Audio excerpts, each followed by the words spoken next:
ঝিঙে তো আমরা অনেকভাবেই খাই, ঝিঙে পোস্ত, ঝিঙে পাঁচ তরকারিতে দিয়ে, ঝিঙে ছেচকি, কিন্তু আজকে চলো একটু অন্যরকম ঝিঙের একটা রেসিপি দেখাবো তোমাদের। নিরামিষ যারা খায় মানে তাদের খুব ভালো লাগবে।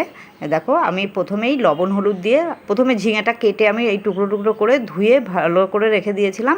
এবার লবণ হলুদ মাখিয়ে রাখলাম। আর এখন আমি একটা ব্যাটার তৈরি করব। ব্যাটারটার মধ্যে দেখো বেসন নিয়েছি আমি কিছুটা পরিমাণে, 3 চামচ।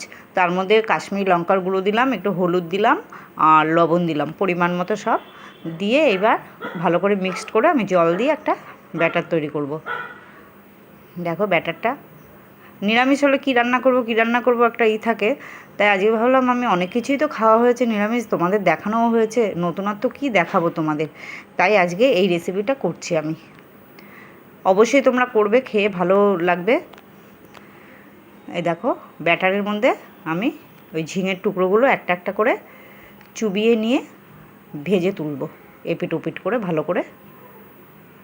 একটা নতুন মানে রেসিপি। এই দেখো পুরো বড়ার মতো লাগছে, নতুন রান্না। আমার ছেলে বলবে নতুন কিছু দেখাও মা, নতুন কিছু করো, তাই নতুন আর কি করবে, দেখো এটা করছি। বাকিগুলো এরকম তুলে নেব আমি ভেজে। এইবার ওই তেলে আমি একটু গোটা জিরে ফোড়ন দিয়ে দিলাম, দুটো তেজপাতা দিয়ে দিলাম।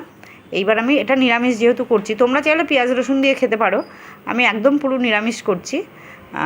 আদা, কাঁচা লঙ্কা আর জিরে বাটা দিয়েছি, দেখো দিয়ে ভালো করে কষিয়ে নেবো। এবার লবণ দিলাম পরিমাণ মতো, হলুদ দেবো, কালারের জন্য কাশ্মীরি লঙ্কার গুঁড়ো দেবো, দিয়ে ভালো করে মশলাটা কষিয়ে। তার আগে আমি বলি তোমাদের, আলুটা আমি আগের থেকে তেলে ভেজে রেখেছিলাম, সেটা দেখাতে মনে নেই, এখন আমি দেখিয়ে দেবো। টমেটো সস দিলাম একটু, টমেটো নেই এই জন্য টমেটো সস দিলাম। চিনি আর দেবো না একটু আমি, কারণ টমেটো সসটা মিষ্টি মিষ্টি। আলুটা আগে থেকে ভেজে রেখেছিলাম, সেই আলুটা দিয়ে দিলাম। দেখো ভালো করে কষিয়ে আমি মশলা ধোয়া জল গরম করে রেখেছি, সেই জলটা দেব। দেখো ভালো গন্ধ বেরিয়েছে, সুন্দর। দেখো জলটা আমি কিন্তু গরম করে দিই সব সময়, তোমাদের বলি, তাহলে ঝোলটা টেস্ট হয়, তাড়াতাড়ি ফুটে ওঠে। দেখো দিয়ে পরিমাণ মতো একটু আরেকটু লবণ দেবো, যেহেতু একটু ঝোল দিলাম, দিয়ে আমি ঢেকে দেবো 6-7 মিনিট। দেখো হয়ে গেছে, আলু প্রায় সেদ্ধ হয়ে গেছে, একটু ঝোল রাখলাম কেননা বড়াগুলোতে টানবে ঝোল। দেখো এবার বড়াগুলো দিয়ে দিলাম, দিয়ে এবার আমি একটু গরম মশলার গুঁড়ো ছড়িয়ে দিয়ে রেডি হয়ে যাবে আমাদের ঝিঙের বড়ার তরকারি রসা। দেখো এইবার গরম মশলার গুঁড়ো দিয়ে দিলাম এখানে, শাহি গরম মশলার গুঁড়ো। এই দেখো রেডি হয়ে গেছে আমাদের ঝিঙের বড়ার রসা।